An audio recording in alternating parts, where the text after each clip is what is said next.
اعوذ باللہ من الشیطان الرجیم بسم اللہ الرحمن الرحیم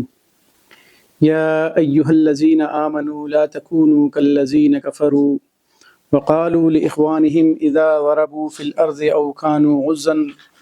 كانوا غزا لو كانوا عندنا ما ماتوا وما قتلوا ليجعل الله ذلك حسرة في قلوبهم والله يحيي ويميت والله بما تعملون بصير صدق اللہ العظیم اللہم صلی علی سیدنا و مولانا محمد وعلی آل سیدنا و مولانا محمد وبارک وسلم وصلی علیہ۔ معزز سامعین، گزشتہ درس قرآن میں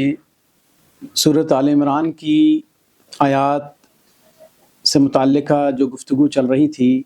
وہ غزوہ احد کے مختلف پہلوؤں پر، مختلف واقعات پر بات جاری تھی، اور اللہ رب العزت نے مختلف پہلوؤں سے مسلمانوں کو حوصلہ دلایا اور ان کو ہمت، جرت اور صبر کے ساتھ ایسے معاملات سے آگے نکلنے کا جو ہے وہ درس دیا، اور ان کی غلطیوں کوتاہیوں کو ذکر کر کے اللہ رب العزت نے 2 مرتبہ پچھلے رکوع کے اندر یہ ارشاد فرمایا کہ اللہ تعالیٰ نے انہیں معاف فرما دیا تھا، معافی کا اعلان کر دیا جن سے غلطی اور کوتاہی ہو گئی غزوہ احد کے اندر۔ آج کی تلاوت کردہ آیات کے اندر اللہ تعالیٰ نے مسلمانوں کو ایک خطاب فرمایا ہے، اور مومنوں کو خطاب فرما کے منافقوں کی چالوں اور سازشوں سے بچنے کی تلقین فرمائی ہے، اور فرمایا کہ یا ایھا الذین آمنوا، اے ایمان والو، لا تکونوا کالذین کفروا، ان کافر منافقوں کی طرح نہ ہو جاؤ، یعنی منافقوں کا ذکر ہو رہا ہے جن کا کفر واضح ہو چکا، جن کا جو اسلام کی مخالفت ان کی واضح ہو چکی، ان کی طرح نہ ہو جاؤ، جیسا کہ عبداللہ ابن ابی شروع میں لے کے اپنے ساتھیوں کو علیحدہ ہو گیا تھا، تو فرمایا کہ ان کی طرح نہ ہو جاؤ۔ قالوا لاخوانہم، جنہوں نے اپنے ان بھائیوں سے کہا تھا، یعنی اگرچہ مسلمانوں کو یہ بھائی یہاں پہ کہا گیا ہے کیونکہ وہ نسبی طور پہ ان کے بھائی تھے، کیونکہ منافقین کی زیادہ تعداد مدینہ کے لوگوں میں سے تھی، جن میں سے بہت سارے لوگ انصار بنے، تو انہی کے ساتھی جب انصار بنے تو نسبی طور پہ وہ لوگ ایک ہی قبیلے کے لوگ ہوتے تھے، یا مسلمانوں کو وہ بھائی سمجھتے تھے بظاہر، جب اسلام قبول کر لیا تو وہ ان کو بھائی کہتے تھے کہ بھئی ہم مسلمان ہیں اور مسلمان بھائی ہیں آپس میں، تو وہی لفظ استعمال کیا گیا کہ جنہوں نے اپنے بھائیوں سے کہا، یعنی مسلمانوں سے کہا کہ اذا ضربوا فی الارض، جب وہ کہیں سفر پہ جاتے تھے، ضربوا فی الارض زمین پر سفر پہ ہونا، سفر پہ نکلتے تھے، او کانوا غزا، یا وہ کسی غزوے میں شامل ہوتے تھے یا جہاد میں شامل ہوتے تھے، تو ان کو یہ کہتے تھے منافقین، کیا کہتے تھے کہ لو کانوا عندنا، کہ اگر یہ لوگ ہمارے پاس ہوتے، ما ماتوا وما قتلوا، تو نہ یہ مرتے اور نہ ہی یہ قتل ہوتے، یعنی سفر پہ گئے، مر گئے، کہتے یار نہ جاتے آپ اس سفر پہ تو نہ مرتے، اور نہ جاتے جہاد پہ تو نہ تم قتل کیے جاتے، یعنی ان لوگوں کی طرح نہ ہو جانا جنہوں نے منافقت کی اور اس طرح کے جملے بولے لوگوں کو،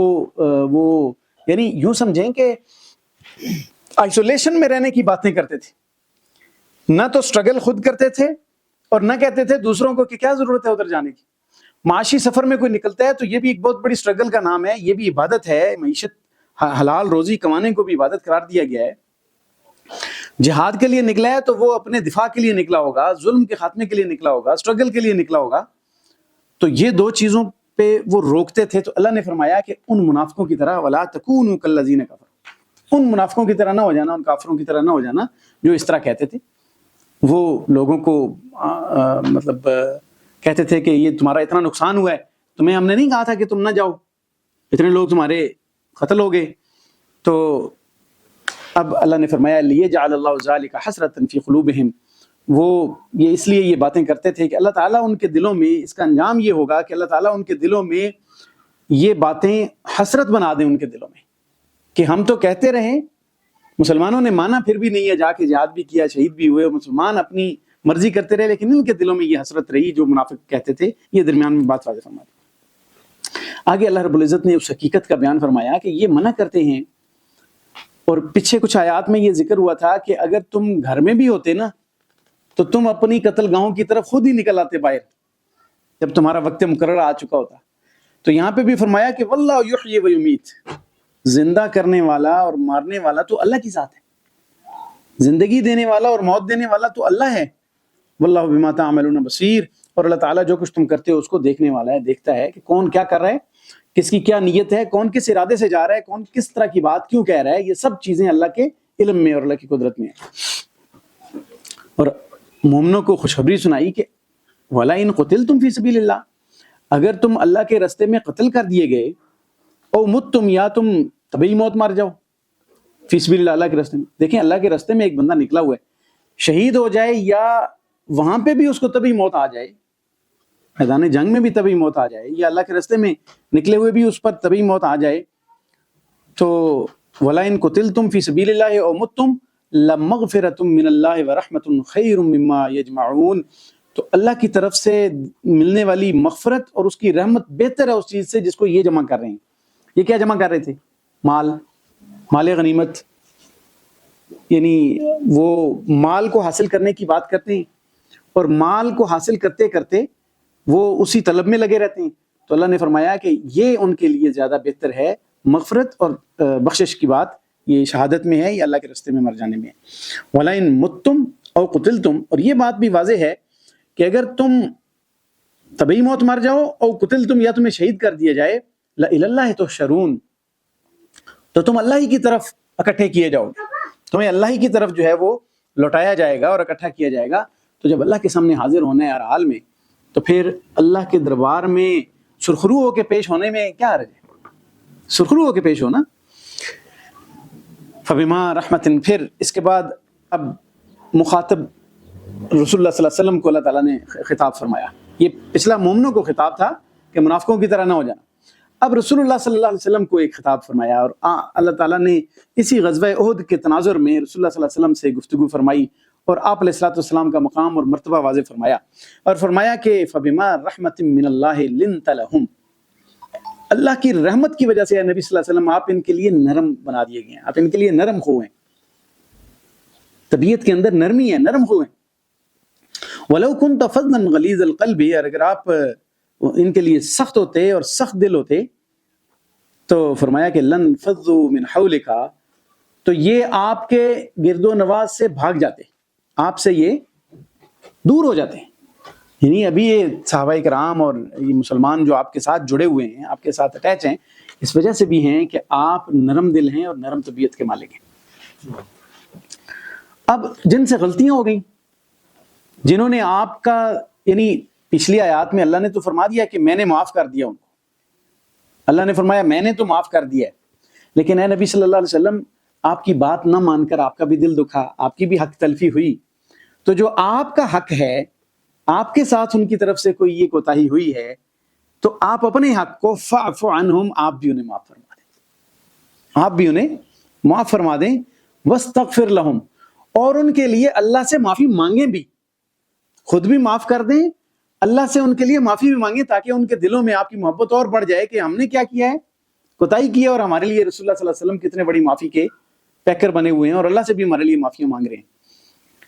اور پھر یہ بات ذہن میں نہ آئے آپ کے کہ انہوں نے کوتاہی کی ہے تو آئندہ میں ان سے مشورہ نہیں کروں گا،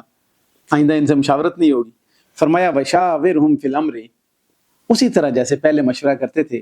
ان سے معاملات میں مشورہ بھی کر لیا کریں۔ یعنی صحابہ کرام تھے، ان سے کوتاہی ہو گئی، اللہ تعالیٰ نے معاف فرما دیا، فرمایا ان سے مشورہ کر لیا کریں، امور میں، معاملات میں، اپنے معاملات سلطنت میں مشورہ اسی طرح کر لیا کیجئے۔ اور فرمایا فَإِذَا عَزَمْتَ، مشورہ ہوا، آراء آ گئیں، ان آراء کی روشنی میں آپ نے ایک فیصلہ لے لیا، عزمت فتوکل علی اللہ، جب آپ نے عزم کر لیا، ارادہ کر لیا، تو پھر اللہ پر بھروسہ کر لو، فتوکل علی اللہ، یعنی پہلے سارے وسائل اختیار کرو، پلاننگ کرو، مشاورت کرو، اس کے بعد اللہ پر توکل کرنا ہے، بھروسہ اللہ پر ہی ہے، لیکن اللہ نے فرمایا کہ پہلے اس میں پلاننگ شامل کرو، مشاورت شامل کرو۔ ہم بغیر پلاننگ، بغیر مشاورت کے اٹھ کے کہیں جی اللہ کی آس پہ کرتے ہیں جی یہ کام، تو اللہ تعالیٰ کی یہ سنت نہیں ہے، اللہ کا طریقہ نہیں ہے۔ یہ اللہ رب العزت نے پلاننگ اور مشاورت اور یہ ساری چیزیں معاملات میں مدد دینے کا جو ہے وہ شرائط کے طور پہ رکھی ہیں، اسباب کے ساتھ جوڑا ہے اللہ نے دنیا کو، تو اسباب کو پوری طرح اختیار کر کے پھر فتوکل علی اللہ، اللہ پر بھروسہ کرو، ان اللہ یحب المتوکلین، اللہ تعالیٰ توکل کرنے والوں پر، بھروسہ کرنے والوں کو بڑا پسند کرتا ہے، اللہ تعالیٰ محبوب رکھتا ہے۔ اور جب توکل کرتا ہے انسان، جب اللہ پر توکل کرتا ہے تو یہ کوئی معمولی توکل نہیں ہے، کیونکہ مدد اللہ ہی کرتا ہے۔ ان ینصرکم اللہ فلا غالب لکم، اگر اللہ تعالیٰ تمہاری مدد کرنے پہ آ جائے تو تمہیں کوئی تم پر غالب نہیں آ سکتا۔ اگر وہ تمہاری مدد کرتا ہے نا تو تم پہ کوئی غالب نہیں آ سکتا۔ جیسے بدر کے اندر کیا ہوا تھا، اللہ نے مدد کی تو اتنا بڑا لشکر غالب نہیں آ سکا۔ وہیں یخذلکم، اور اگر وہ تمہیں کوئی رسوا کرنا چاہتا ہے، نقصان پہنچانا چاہتا ہے، تمہیں وہ مطلب شکست سے دوچار کرنا چاہتا ہے، تو فمن ذا الذی ینصرکم من بعدہ، تو اللہ کے اس فیصلے کے بعد تمہاری مدد کون کر سکتا ہے؟ مدد تو صرف اللہ تعالیٰ کی ہے۔ تو اس لیے اللہ پر توکل رکھو، اللہ پر بھروسہ رکھو، مدد اللہ سے مانگو، اللہ ہی مدد کرنے والا ہے، اللہ سے مدد مانگ کے آگے بڑھتے رہو۔ وعلی اللہ فلیتوکل المؤمنون، اور مومنوں کو اللہ ہی پر توکل رکھنا چاہیے۔ وعلی اللہ، اور اللہ ہی پر، فلیتوکل المؤمنون، مومنوں کو اللہ ہی پر توکل رکھنا چاہیے۔ اور پھر جو لوگ درہ چھوڑ کے مال غنیمت جمع کرنے چلے گئے تھے، کچھ ان کو تنبیہ کی جا رہی ہے، اور ایک پچھلا واقعہ جو غزوہ بدر میں ہوا تھا اس کی روشنی میں یہ بات فرمائی گئی کہ ایک تو یہ کہ بدر میں کچھ مال غنیمت جمع ہوا تو کچھ چادریں اور جبہ، ایک چادر اور جبہ غائب پایا گیا، تو کچھ منافقوں نے اس وقت کہا تھا کہ نبی پاک صلی اللہ علیہ وسلم نے اپنے لیے رکھ لیا ہوگا، بدگمانی کی آپ پر۔ اسی طرح یہ جو غزوہ احد میں جو درہ چھوڑ کے لوگ آگے تھے، ان کو کہا گیا کہ مال غنیمت جمع کرنے گئے ہو تو آپ کو کیا فکر تھی؟ مال غنیمت تو نبی پاک صلی اللہ علیہ وسلم نے جمع کر کے آپ ہی کو دینی تھی نا، تو آپ کو کوئی خطرہ تھا کہ اس میں سے گم ہو جائے گی؟ تو وہ جو خیانت اور مال غنیمت کو رکھ لینا، اس کو غل کہتے ہیں۔ فرمایا وما کان للنبی ان یغل، کہ نبی پاک صلی اللہ علیہ وسلم کی شایان شان ہی یہ بات نہیں ہے کہ وہ خیانت کریں یا مال کو چھپا لیں، یا کوئی دل کے اندر کوئی بات ایسی چھپا لیں، ایسی جو دل کے اندر کچھ ہو اور باہر کچھ ہو۔ تو یعنی یہ منافقوں کو ڈانٹا جا رہا ہے کہ تم کیسی بات کرتے ہو، یہ تو نبی کے شایان شان ہی نہیں ہے، نبی کے شایان شان ہی نہیں ہے کہ وہ خیانت کریں۔ ومن یغلل یأت بما غل یوم القیامہ، اور جو کوئی خیانت کرتا ہے، یأت بما غل، وہ اپنی اس خیانت کی ہوئی چیز کو لے کے آئے گا یوم القیامہ، قیامت کا دن اللہ کے سامنے لے کے آئے گا۔ یعنی جو چیز اس نے چھپائی ہے، جو خیانت کی ہے، وہ خیانت ظاہر کرے گا، حاضر کرے گا اللہ کے دربار میں۔ تو ثم توفی کل نفس ما کسبت، پھر ہر ایک کو اس نے جو کچھ کمایا ہے اس کا پورا پورا بدلہ دیا جائے گا۔ وہم لا یظلمون، اور ان پر ذرہ پر ظلم نہیں کیا جائے گا۔ اگر کوئی خیانت کرے گا تو اس کا وبال اس پہ آئے گا، اور اس کو اس کا پورا پورا بدلہ دیا جائے گا، ظلم نہیں کیا جائے گا اس پہ۔ افمن اتبع رضوان اللہ، یعنی اب یہاں پہ کمپیریزن کر دیا کہ جو خیانت کرتے ہیں وہ تو اللہ تعالیٰ کی ناراضگی کو مول لیتے ہیں، اور نبی کے تو یہ لائق ہی نہیں ہے کہ وہ خیانت کرے۔ نبی تو ہوتا ہی معصوم ہے، اور وہ اللہ کی طرف سے امانت پہنچا رہا ہوتا ہے تمہارے لیے۔ وحی اور نبوت کا منصب بذات خود ایک بہت بڑی امانت ہے جو کہ رسول اللہ صلی اللہ علیہ وسلم نے اور تمام انبیاء نے پہنچایا ہے۔ تو فرمایا کہ افمن اتبع رضوان اللہ، پس جو اللہ کی رضامندی کی اتباع کرے، جو اللہ کی رضامندی کو فالو کرے، وہ اس طرح ہو سکتا ہے کمم باء بسخط، جس نے اللہ تعالیٰ کی ناراضگی کو مول لیا۔ کیا وہ اس طرح ہو سکتا ہے؟ خیانت کرنے والا تو اللہ کی ناراضگی کو مول لیتا ہے نا۔ تو کیا ایسی ہستی جو اللہ کی طرف سے نبوت کے منصب پر فائز ہے اور اللہ کی رضامندی کو فالو کرتی ہے، اتباع کرتی ہے، وہ ایسے لوگوں والا کام کر سکتی ہے جو کہ اللہ کو ناراض کرنے والے لوگ ہوں؟ یعنی نبی تو ایسا کام کر ہی نہیں سکتا۔ واہ جہنم، اور وہ لوگ جو خیانت کرتے ہیں ان اللہ کی ناراضگی مول لینے والے لوگوں کی طرح، اور جن کا ٹھکانہ جہنم ہے، ان لوگوں کی طرح کوئی نبی تو کام کر ہی نہیں سکتا۔ نبی تو اللہ کی رضامندی کی اتباع کرتا ہے۔ تو تم نے یہ سوچ بھی کیسے لیا کہ نبی نے خیانت کی ہوگی؟ نعوذ باللہ۔ نبی علیہ الصلوۃ والسلام کی تطہیر اور آپ علیہ الصلوۃ والسلام کی جو مقام اور مرتبہ ہے اس کو اس آیت میں واضح فرمایا۔ وبئس المصیر، اور یہ جو لوگ خیانت کرتے ہیں ان کا تو کتنا برا ٹھکانہ ہے۔ تو ان لوگوں کی طرح جن کا برا ٹھکانہ ہے، جن کا ٹھکانہ جہنم ہے، جنہوں نے اللہ تعالیٰ کو ناراض کیا، ان لوگوں جیسے کام تو کوئی نبی نہیں کر سکتا نا، جو اللہ کی رضامندی کی تلاش میں نکلا ہوتا ہے۔ آگے فرمایا ہم درجات عند اللہ، ان سب لوگوں کے اللہ کے ہاں الگ الگ درجے ہیں۔ نبیوں کا الگ درجہ ہے، منافقوں کا الگ درجہ ہے. یہ تو ایک جیسے ہو ہی نہیں سکتے کہ دونوں کے کام ایک جیسے ہوں. اللہ تعالیٰ نے اپنی بارگاہ میں بندوں کے درجے بنا رکھے ہیں، جیسے قرآن مجید میں آتا ہے نا کہ ان اکرمکم عند اللہ اتقاکم، بے شک اللہ کے ہاں تم میں سے زیادہ عزت والا وہ ہے جو زیادہ متقی ہے. تو گویا کہ اللہ کے ہاں بھی عزت کے معیار اور درجے ہیں. اللہ تعالیٰ نے انعام یافتہ لوگوں کے درجے بنا رکھے ہیں. خود اللہ تعالیٰ نے جیسے صحابہ کرام میں درجہ بندی کر کے ذکر فرمائی ہے کہ بھئی یہ صحابہ بدر، سابقون الاولون، فتح مکہ سے پہلے بعد والے برابر نہیں ہو سکتے. تو یہاں پہ فرمایا درجات عند اللہ واللہ بصیر بما یعملون، اور اللہ تعالیٰ دیکھنے والا ہے جو بھی کام یہ کرتے ہیں، جو بھی اعمال یہ بجا لاتے ہیں، اللہ تعالیٰ ان کو دیکھنے والا ہے. لہٰذا یہ بھی ذہن سے بات نکال دیں. رسول اللہ صلی اللہ علیہ وسلم کی یہاں پہ شان اور منزلت بیان فرمائی. آگے باقاعدہ نبی پاک صلی اللہ علیہ وسلم کی بعثت اور مقام اور مرتبہ اور فرائض منصبی پر بات ہوئی ہے. انشاءاللہ اگلے درس میں اس پر باقاعدہ گفتگو ہوگی. اللہ تعالیٰ سے دعا ہے کہ اللہ تعالیٰ قرآن مجید کی سمجھ نصیب فرمائے اور جو کچھ کہا گیا سنا گیا اس پہ عمل کرنے کی توفیق عطا فرمائے. وآخر دعوانا الحمد للہ رب العالمین.